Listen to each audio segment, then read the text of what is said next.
2016ல் Praggnanandhaa youngest IIM வந்து ஆகிறாரு chess ஹிஸ்ட்ரியிலே.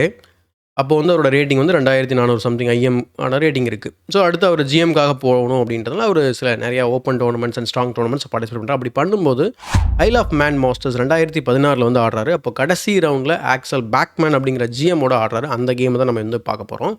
இந்த கேம் வந்து ரொம்ப ரொம்ப முக்கியமான ஒரு கேம் அவரோட கரியரில். என்னென்னா அவரோட ரேட்டிங் ரொம்ப 2400 சம்திங். ஆனால் கிராண்ட் மாஸ்டர் ரேட்டிங் 2600. ஸோ பி5 வந்து ஓப்பன் பண்ணுறதுக்காக ஆப்போசிட் சைட் கேஸ்லிங். ஸோ பி5 வந்து ஓப்பன் பண்ண ட்ரை பண்ணுறாரு.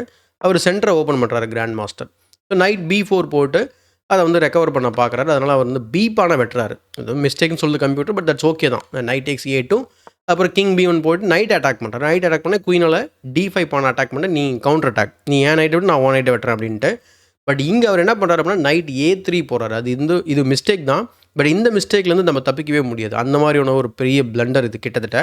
So C3. ஸோ B5 வந்து ஓப்பன் பண்ணுறதுக்கு ட்ரை பண்ணுறாரு. ஸோ கேப்சர் பண்ண உடனே B5ல் ரூக்கை வச்சு செக்கு கொடுக்குறாரு. செக்கு கொடுத்த உடனே கிங்கை வந்து A1 போய் ஒளிஞ்சிக்க பார்க்குது.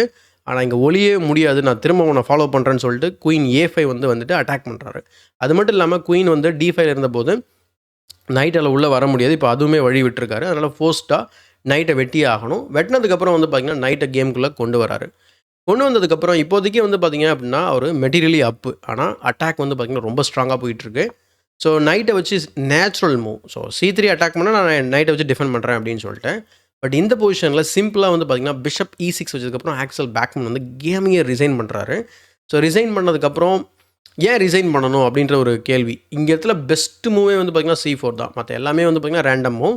C4 வச்சோம் அப்படின்னா நம்ம வந்து இந்த பிஷப்போட டயங்கல் வந்து க்ளோஸ் பண்ணுற மாதிரி இருக்கும். அப்படி பண்ணாலுமே வந்து பார்த்திங்கன்னா B4ல் ஒரு ஸ்கொயர் வந்து ஓப்பன் ஆகிடும். இப்போவே குயின் சாக் பண்ணால் தான் மேட்டை எடுக்கிறதுக்கு அல்லது டிலே பண்ணுறதுக்கு டைம் ஆகும். பட் ஆனால் சப்போஸ் நீங்கள் மூவ் பண்ணிங்க அப்படின்னா குயினால் வெட்டலாம். And then knight D3 double check are discovered check. குயினால் பிளாக் பண்ணதுக்கப்புறம் இந்த மாதிரி பியூட்டிஃபுல்லான ஒரு செக்மேட் பண்ண முடியும். அதனால தான் வந்து ஆக்சல் பேக்மேன் வந்து ரிசைன் பண்ணுறாரு. இந்த கேம் வந்து பிரக்ஞானந்தா வந்து 10 வயசு இருக்கும்போது வந்து விளையாடிருக்காரு.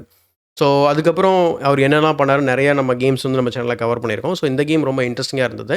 அண்ட் இந்த கேமுமே நம்ம கவர் பண்ணியிருக்கோம் ஃபுல்லாக. அந்த வீடியோ கீழே லிங்க் பண்ணுறேன், மறக்காமல் செக் பண்ணி பாருங்கள். இந்த வீடியோ பிடிச்சா லைக் கொடுங்க, உங்கள் செஸ் ஃப்ரெண்ட்ஸ்க்கு ஷேர் பண்ணுங்கள். ஸோ இதே போல் ஒரு யூஸ்ஃபுல்லான வீடியோவில் திரும்ப பார்க்கலாம்.